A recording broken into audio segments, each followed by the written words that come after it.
Magandang gabi po. Luzon, Visayas, and Mindanao.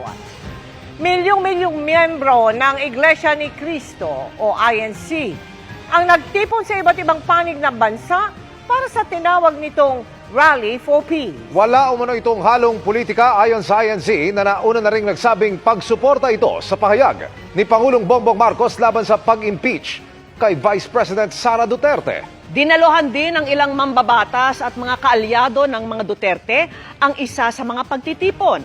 Ang sitwasyon sa Quirino Grandstand sa Maynila, tinutukan live ni Chino Gaston. Chino!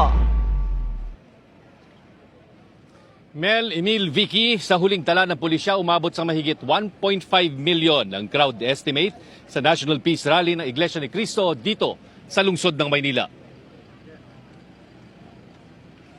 Kita na ang dagat ng tao sa National Rally for Peace ng Iglesia ni Cristo dito sa Quirino Grandstand bago pa mag-alas 10 ng umaga sa drone video na ito ng Manila Police District.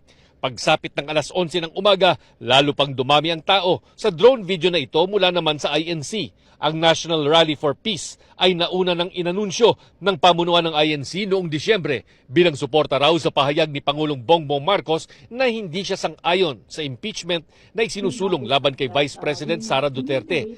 Kahit alas 3:30 pa ng hapon ang simula ng programa, maagang nagdatingan ang mga miyembro ng INC. Ang ilan galing pa sa mga probinsya. Bit-bit ang mga tarpaulin at mga placard na nanawagan ng pagkakaisa at kapayapaan ng mga dumalo alang-alang daw sa kapakanan ng bansa. Ang Iglesia ni Cristo po ay nakikipag-isa sa pamamahala sa layuning magkaisa ang sambayan ng Pilipino po at maging payapa po ang ating bansa. Ang iba naman may panawagan para sa pagtigil ng anumang tangkang impeachment laban kay VP Sara. Pumapanig lang po kami ayon po sa sinasabi ni Bongbong Marcos na no to impeachment po. Unahin ng taong bayan, unahin ang mga problema ng bansa, unahin lang bago po ang mga kanya-kanyang pansariling mga pakinabang. Nakita rin dito sa pagtitipon ang ilang mambabatas na kaalyado ng mga Duterte, kabilang na sina Senador Robin Padilla at Ronald Bato de la Rosa at Congressman Rodante Marculeta. Naroon din si Senador Francis Tolentino. Sabi ng pamunuan ng INC, walang halong politika ang pagtitipon, bagamat hindi nila pipigilan ang sinumang nais na makilahok.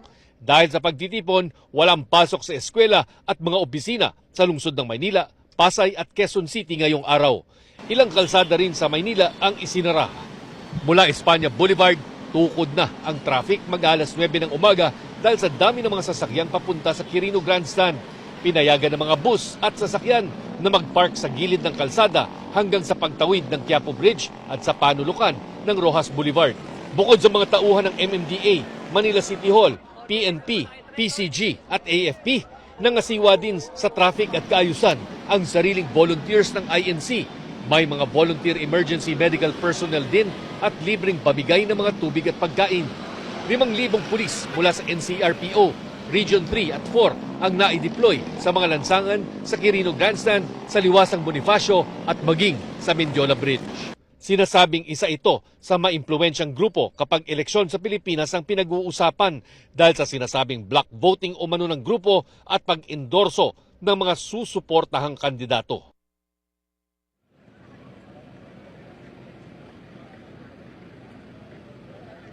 Sa programa kaninang hapon, ipinunto ng mga opisyal ng INC ang kahalagahan ng pagkakaisa para sa bansa. Nagpaalala rin sila sa tungkulin ng mga nasa posisyon ng kapangyarihan na maglingkod para sa kapakanan ng mamamayan at hindi para sa pansariling interes. Bago mag-alas 6 ng gabi ay natapos na ang programa dito sa Quirino Grandstand at nag-uwian na rin ang mga miyembro ng INC. Sa isang mensahe naman, nagpaabot ng pasasalamat si VP Sara sa Iglesia ni Cristo. Vicky. Maraming salamat sa iyo, Chino Gaston.